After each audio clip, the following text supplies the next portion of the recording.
네, 매주 금요일 출연해 주셨다가 선거 때문에 바빠서 몇 주 전화 연결만 했는데 오늘은 오래간만에 나오셨습니다.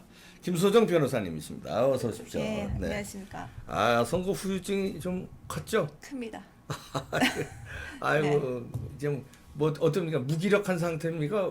어떤 기분이십니까? 처음에는 이제 경선까지 저희 사과갑에서 경선까지 갔었는데 예. 경선을 제가 이제 결선까지 가다 보니까 결선 그랬죠. 이건 뭐 본선 전에 이미 준비 단계에서 힘을 모두 소진해 버리는 그런 느낌 때문에 그러니까 저희 같은 그때는 한국당이니까 미래통합당 선수끼리 이제 경선을 해야 하는 과정에서 에너지 소모가 너무 심하고 그리고 저는 정치 시작한 지 1년, 2년 정도밖에 되지 않았는데 10년 이상 되신 분하고 정확히 한 7년 정도죠. 7, 8년 정도 되신 분하고 그것도 지역에서 같은 경선에게 붙인다는 것 자체가 참 여러 가지로 좀 억울한 면도 있고 그리고 그동안 당협위원장으로서 1년 동안 그렇게 노력을 하고 고군분투를 해왔는데 결과가 이렇게 허망할 수가 있나 그런 생각 때문에 그러네요. 그래도 뭐 결과는 결과니까 승패는 깨끗하게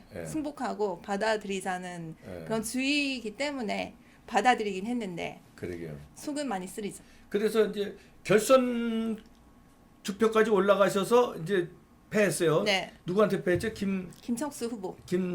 김척수 후보한테 패했는데 김척수 후보가 본선에서는 탈락했습니다. 떨어졌죠. 예, 저희 부산이 거의 다 속패를 했는데 저희 지역을 포함해서 이제 총 3군데가 민주당한테 자리를 내준 거죠. 네. 몇 표 차이로 별로 많이 안 졌죠? 한 600여 700표 사이. 네. 참. 앞으로는 이제 이겨도 압도적으로 이겨야지. 대충 이렇게 이겨서는 아예 안 될 것 같아요. 대충 이겨서는 안 돼요. 대충 이겨서 안 돼요. 이번에 결과 나오는 거 보셨죠? 예, 압도적으로 이겨야지. 사전 투표에서 다 뒤집어지니까 아주 본선거에서 압도적으로 하든지 그럴 방법밖에 없네요. 사전 투표 제도를 없애야 돼요. 안 그래도 뭐 사전 투표를 없애는 방향으로 이제 앞으로 모두 투표를 그렇게 좀 진행하자는 그런 뭐 입법이 나왔다는 얘기도 있고. 선거 가기 전에 이거 빨리 하지 않으면요 또 집니다. 또 아깝게 석패하고 또 아깝게 그러니까 사전 투표 그다음에 전자 투표 시스템 있잖아요. 컴퓨터에서 조작이 이게 가능하다니까 이게 그거 없애야 돼요. 그냥 수개표로 비용도요. 수개표로 하는 게 더 들던데요. 그럼 수개표로 그러니까 가야죠. 수개표로 해서 옛날식으로 카운트해서 투표하면 밀봉하고 보존하고 그렇게 해야지. 그 강당 같은 데서 CCTV 다 켜놓고 쫙 해서 그 부정도 못해요. 그렇게 해서 감독관이 또 참관인들 있고 이거야지 뭐 컴퓨터로 이걸 뭐 이렇게 하는 게 말이 안 됩니다. 저는 이런 의혹이 있다는 것 자체가 참 안타깝습니다. 그렇죠. 이걸 의혹을 해소하고 깔끔하게 의혹이 있으면 시스템을 바꿔야죠. 이런 의혹 자체가 나오지 않도록. 그럼요. 자, 오늘 요 얘기 해주신다고 그러시죠. 토지 공개념 개헌 추진하는 이제 사회주의를 가겠다는 거네요. 뭐 이제 뭐 180석 대놓고 이제 확보하고 나니까 이제 대놓고 그 전에도 이인영 원내대표가 토지 공개념 하겠다. 얘기했었죠. 이번 총선 끝나면 하겠다. 했는데 아니나 다를까 이제 총선이 다 끝나고 나니까 바로 토지 공개념 도입해야 된다 얘기를 합니다. 그 토지 공개념은 다들 헌법 좀 머리 아프시니까 아주 간단하게 말씀드리면 그들이 도입하려는 그 조항은 그 토지 공개념 조항은 주어가 일단 국가입니다. 국가는 주어가 그냥 국가입니다. 국가는 그리고 그 대상이 토지예요. 우리나라 그 토지. 국가는 중간에 다 생략하고 그러니까 국가는 토지에 대하여 서술어가 제한 의무를 부과할 수 있다 이겁니다. 그러니까 아주 핵심적인 그 주어가 국가, 대상이 토지, 서술어가 제한 의무를 부과할 수 있다. 제한하거나 한마디로 토지는 국가 소유권인 거 아니에요? 그렇죠. 이게 국민들은 이제 국가한테 허락받고 임대해서 써라 있는 거 아니에요? 기존의 우리 헌법을 보면 이런 토지에 대한 그런 제한이나 재산권 제한은 법률로서 하게 돼 있어요. 그러니까 법률로서라는 개념이 국회의원들이 국회에 모여가지고 여당 야당 다 모여가지고 입법을 하는 거죠. 입법을 한 다음에 그 입법한 그 법률안이 통과가 되고 그 다음에 밑에 뭐 시행 규칙, 뭐 시행령 이렇게 다 나와가지고 그런 식으로 이제 진행이 되는데 모든 걸 다 그 법률로서를 다 생략을 해버리니까 법률도 없고 시행령도 없고 시행규칙도 없는 거죠. 야. 그냥 바로 그냥 국가는 토지에 대하여 제한하거나 의무를 부과할 수 있다 이렇게 되는 겁니다. 네. 근데 이렇게 되다 보니까 우리 그 야당 측에서 이거는 뭐 사회주의 뭐 헌법 아니냐, 그러니까. 무슨 토지 공개념은 사적 자치를 완전히 부정하는 거 아니냐라고 하니까 뭐 저들은 뭐 그런 게 아니래요. 그런 게 아니면서 이거는 오히려 우리나라 뭐 부동산 정책에 대해서 뭐 빈부격차를 줄일 수 있다. 그러니까 저들이 하는 얘기는 우리나라의 그 빈부격차 자체가 이 토지 때문에 나온다. 말도 안 되는 얘기를 하고 앉았네요. 그래서 계속 하는 얘기가 그겁니다. 이 토지에 관해서 발생하는 불로소득, 그러니까 뭐 집가가 상승, 급격히 상승한 이 상승분을 전부 다 세금으로 걷자. 뭐 이런 개념이라고 보시면 되고 심지어는 극단적으로 생각했을 때 그 토지 임대료 있지 않습니까? 임대료. 그걸 또 세금으로 걷자. 뭐 이런 취지라고 생각하시면 될 것 같습니다. 그러니까 토지에서 나오는 불로소득, 그러니까 노동을 통하지 않은 그런 소득은 전부 다 이제 세금으로 몰수하겠다. 그런 개념을 가지고 있는 저들이 지금 추진하는 게 토지 공개념이에요. 그런데 우리나라 헌법 자체가 그 토지에 대한 규제가 보면 전 세계적으로 OECD 국가 중에서 최고입니다. 규제 자체가. 아 지금도 최고 수준이. 아 그래요? 예. 그런데 이걸 아주 이제 공개념으로 하려고. 이 보면 이제 OECD 국가 중에서 우리나라만큼 토지에 대한 규제가 심한 나라가 없어요. 더 심한 나라들은 이제 저기 공산주의 국가들, 사회주의. 예, 그런 국가들 빼고는 우리나라가 제일 심합니다. 그런데 저들이 또 얼마 전에 팩트 체크라고 하면서 우리나라의 지금 현재 헌법상의 이 토지에 관한 규제가 과연 우리나라가 최고인가? 팩트 체크를 해보겠다면서 분석을 하더라고요. 네. 분석을 하면서 뭐 우리나라보다 더 심한 나라가 있는데 뭐 선진국에 뭐 이탈리아도 있고 독일도 있다 이러면서 그들 나라의 헌법을 들고 와서 비교 분석을 하는데요. 그 팩트 체크 자체가 거짓이더라고요. 지금 독일 같은 경우는 그 토지를 사유화할 수, 국유화할 수 있다는 그런 조항이 있어요. 근데 그 조항은 우리나라도 이미 있거든요. 네. 그러니까 23조 3항에, 그러니까 독일 같은 경우는 토지 자체를 이제 국유화할 수 있다는 그런 규정이 있는데 우리나라는 토지보다 더 넓은 재산권이라고 규정이 돼 있어요. 네. 재산권은 수용할 수 있다, 법률로서. 그러니까 수용 자체가 국가 소유를 한다는 거거든요. 네. 그러니까 예를 들어서 뭐 택지 개발, 뭐 산업단지 개발 토지, 뭐 그다음에 도로를 놓는다, 예. 뭐 이러면 그런 식으로 수용하는 거. 수용하는 거죠. 그러면서 이제 어느 정도 예. 돈 뭐 이렇게 주고 보상도 해주고. 보상도 주고 그다음에 네. 해수해가는 거죠. 그런 규정이 우리나라에도 이미 있는데 우리나라는 주어가 재산권이라고 돼 있어요. 재산권. 근데 독일에서는 그게 토지라고 돼 있거든요. 네. 근데 이런 규정 자체를 비교를 하면서 독일이 뭐 훨씬 과하다라고 하는데 그거는 말도 안 되는 말이고 또 이탈리아 같은 경우는 토지에 대한 개발 자체가 상당히 제약이 심합니다. 그 헌법상으로. 우리나라도 그렇게 돼 있죠. 재산권에 대한 수용 사용 제한이라고 돼 있으니까. 근데 그거보다는 일단 약한 규정이라고 보는데 근데 이탈리아는 왜 좀 이게 강하게 다가오냐면 그 나라 자체가 그 토지가 유적지잖아요. 그 파보면 뭐 로마 유산들이 막 나오니까 그렇죠. 개발을 하는 것 자체가 문제입니다. 그건 우리나라 경주도 그래요. 네. 경주도 땅이 있어도 그 개발 못 합니다. 네, 거기 네. 뭐 하나라도 나오면. 예, 그런 거죠. 근데 이탈리아는 전역이 그러니까. 그렇죠. 그건 뭐 당연히 헌법으로서 이렇게 규제를 할 수밖에 없어요. 개발을 제한을 해놨어요. 그렇죠. 그런데도 불구하고 이탈리아는 이렇다. 라고 이제 비교 분석을 하면서 우리나라보다 저 나라들이 더 세다라고 하는데 그게 이제 가짜 뉴스죠. 가짜 뉴스를 분석을 하면서 이게 팩트라고 하는 그런 식으로 지금 선동을 좀 하고 있어요. 이 사람들 그게 주특기인데 뭐 네. 한두 번 겪어요. 맨날 네. 그러는 건데. 근데 지금 우리나라에서 뭐 그 개발, 그냥 토지 개발, 건설사나 뭐 여러 가지 전문 업체들이 아마 피부로 느낄 거예요. 우리나라에서 이 토지 개발을 하는 것이 얼마나 어려운지. 그러니까 규제 법률도 진짜 많죠. 뭐 주택법, 뭐 국토의 뭐 계획 및 이용에 관한 법률 엄청납니다. 그 규제 자체가 하나하나가 아니에요. 구청에 가도 여기 가면 또 저기 또 가야 되고 토지 개발하기 위해서 또 저기 또 가야 되고 장난 아니에요. 우리나라만큼 이렇게 규제가 심한 나라가 없는데 근데 지금 저 여당들은 우리 이렇게 심한 우리나라 헌법에다가 토지 공개념 아까 말씀드렸던 국가가 주체가 되는 그런 조항을 삽입을 해야 된다라고 주장을 하고 있는 것 자체가 가장 큰 문제죠. 근데 이게 왜 근본적인 문제가 되냐면 그 예전에 노태우 대통령 때 그때 노태우 대통령이 공약으로 했던 게 주택을 230만 호를 공급하겠다.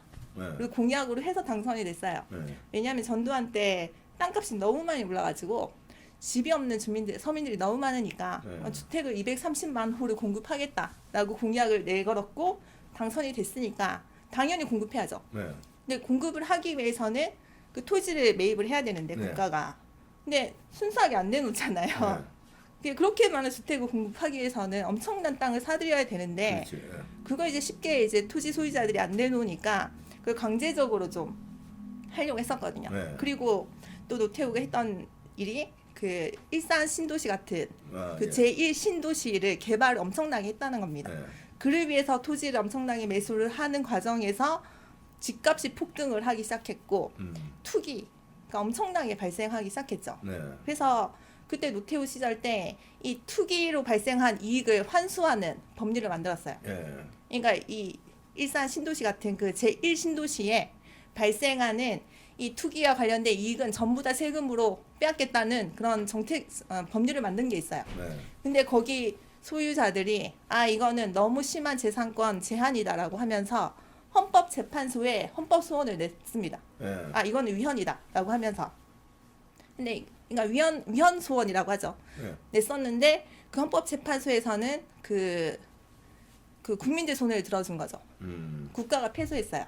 그렇군요. 예. 그래서 이거는 좀 과하다. 이거 헌법상 규정된 재산권을 좀 침해하는 그런 법률이다라고 하면서 예. 그 국민들의 손을 들어줬고 국민들은 국가로부터 이 정당한 보상을 받기 시작한 거죠. 예. 근데 지금 만약에 토지 공개념이 도입이 됐을 때는 아예 그런 게 불가능합니다.